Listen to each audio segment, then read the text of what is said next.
gave us strength in time of trouble,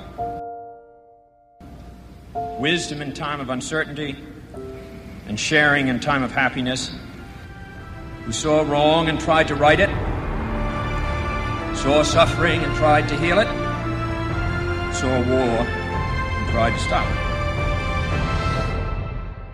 He will always be by our side.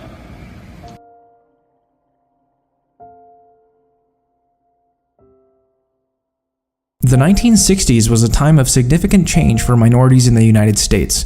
Significant leaders such as Martin Luther King Jr. and Cesar Chavez were both extremely important in representing people who longed for change. Although each of these civil rights leaders was extremely influential, they needed allies within the government in order to gain attention on the national scale. Robert F. Kennedy's leadership within the civil rights movement of the 1960s helped to progress the country toward equality and shaped his legacy into one that focused on the betterment of the human race. Robert Francis Kennedy was born on November 20th, 1925 to parents Joseph Kennedy and Rose Fitzgerald. Like his siblings, John and Edward, Robert was encouraged to pursue a life of public service from a very young age. Robert stayed current with world events, and as soon as he turned 18, enlisted for service in the Navy, where he served from 1944 to 1946. Following his service, he decided to further his education by graduating from Harvard with a bachelor's degree in political science in 1948. He then decided to obtain his law degree by attending the University of Virginia, completing his bar exam in 1951. For the next decade, Kennedy worked extensively as a lawyer in Washington, D.C., aiding in the senatorial campaign of John Kennedy in 1952 and working for presidential candidate Adlai Stevenson during the 1956 elections. RFK's diligent work in the 1950s helped him to gain the experience he needed in order to fight in favor of equality. His brother John's victory in the 1960 presidential election was a milestone in furthering Robert's influence on the national scale. Robert and John had both grown very close over the course of their lives, and Robert acted as John's closest friend and advisor. As a result, he was appointed as the Attorney General of the United States on January 20, 1961. Kennedy's tenure as Attorney General was defined by his unwavering support for civil rights and his opposition to corrupt union leaders such as Jimmy Hoffa. In 1961 and 62, Kennedy was in contact with both MLK and his wife, Coretta Scott King, as demonstrations of nonviolence persisted in racially tense areas of the South. Kennedy furthered his fight for equality by calling for more diverse employment, especially in the government. He even encouraged Vice President Johnson specifically to desegregate his staff. When asked in 1962 what the biggest problem he faced as Attorney General was, he replied, "Civil rights." Robert's passion for civil rights put the issue at the forefront of the president's attention, and hence became more of a national issue. Martin Luther King's freedom rides in the South also were supported by Kennedy. Kennedy was able to obtain special busing in order to continue freedom rides around the southern United States. Furthermore, when King and his followers were attacked by a white mob in the First Baptist Church in Alabama, RFK called MLK to tell him to remain in the church until the National Guard and the U.S. Marshals could escort King and his followers out of the church to safety. On November 22, 1963, tragedy struck the Kennedy family when Robert's brother and closest friend, President John F. Kennedy, was assassinated in Dallas, Texas. For months, RFK mourned the death of his brother. Rarely did he speak in public about it until August 27, 1964. He was asked to speak in honor of the fallen president. However, he was delayed by 22 minutes of thunderous applause at the Democratic National Convention. His legacy continued to be defined by tragedy. However, he never ceased to serve his fellow citizens. As senator in 1965, Kennedy attempted to serve those he called the disaffected, the impoverished, and the excluded. He further aligned himself with the civil rights movement and its leaders and acted as a civil rights leader within the Democratic Party. Kennedy supported desegregation busing, integration of all public facilities, the Voting Rights Act of 1965, and the anti-poverty social programs to increase education, offer opportunities for employment, and provide health care for African Americans.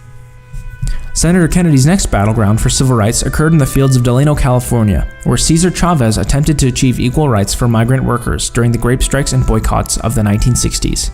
The farm workers have suffered and grown much more slowly economically than any other segment of our society. It's terribly unfair and very unreasonable and very, very unjust.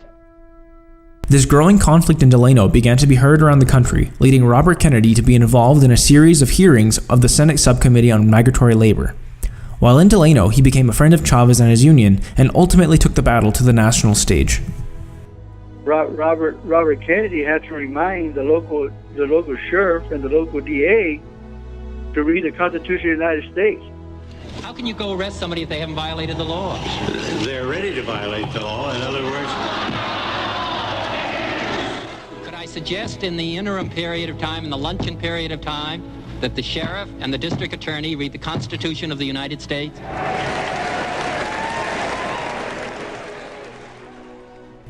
3 months later, in June of 1966, Bobby traveled with his wife Ethel to Cape Town, South Africa. There he delivered a series of speeches promoting the progression of equality and condemned the system of apartheid that plagued so many of the black inhabitants of the country. Kennedy truly believed that equality for all people did not stop at the borders of the United States. Perhaps most famously, RFK delivered the Day of Affirmation speech at Cape Town University, in which he gave South Africa's oppressed hope and courage to challenge the apartheid system. Returning to the United States, Kennedy continued his journey as a senator from New York. That was until 1968, when he was struck with a series of triumphs and tragedies. On March 10th of 1968, Kennedy returned to Delano, California to once again meet with his friend Cesar Chavez. Chavez was in the midst of a 25-day hunger strike when Kennedy arrived to give his support. RFK publicly appeared with Chavez and attended Sunday Mass when Chavez finally broke his hunger strike by partaking in Holy Communion. Senator Robert Kennedy was very vocal and visible about supporting the farmer movement, and he was always there when we needed him. This movement, as a result, gained more national attention, and the farm workers were ultimately successful in bettering the lives of migratory workers. 6 days later, on March 16, 1968, Robert Kennedy announced his presidential candidacy against the incumbent Lyndon B. Johnson. This acted as a turning point for Kennedy and for many in the United States, as many believed that RFK would act in favor of the minorities that he helped during his time as senator. 1 month later, in April 1968, the civil rights movement was shaken by the death of Dr. Martin Luther King Jr. Despite his advisors warning against a public speech in the racially tense Indianapolis, Indiana, Kennedy nonetheless delivered this heartfelt speech from the back of a pickup truck, which he encouraged the African American people to not commit acts of violence out of hatred, but rather to return home and to pray for the members of King's family. I have some very sad news for all of you, and that is that Martin Luther King was shot and was killed tonight in Memphis. For those of you who are black, considering the evidence evidently is that there were white people who were responsible, we will have difficult times. We've had difficult times in the past, but we will have difficult times in the future. It is not the end of violence. It is not the end of lawlessness, and it's not the end of disorder. But the vast majority of white people and the vast majority of black people in this country want to live together, want to improve the quality of our life, and want justice for all human beings that abide in our land.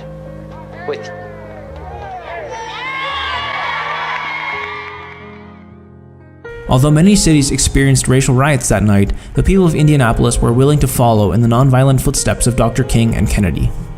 A bit past midnight on June 6, 1968, Kennedy's time as a voice for the oppressed ended while delivering a speech regarding his victory in the California presidential primary at the Ambassador Hotel. Upon exiting the hotel, Kennedy was shot by 24-year-old Sirhan Sirhan. He was surrounded by leaders of the civil rights movement, such as Dolores Huerta, in addition to hundreds of his supporters that consisted of whites, blacks, and Latinos. Before losing consciousness, Kennedy asked if everyone was safe, showing that to the end, Kennedy cared for the lives of his fellow human beings.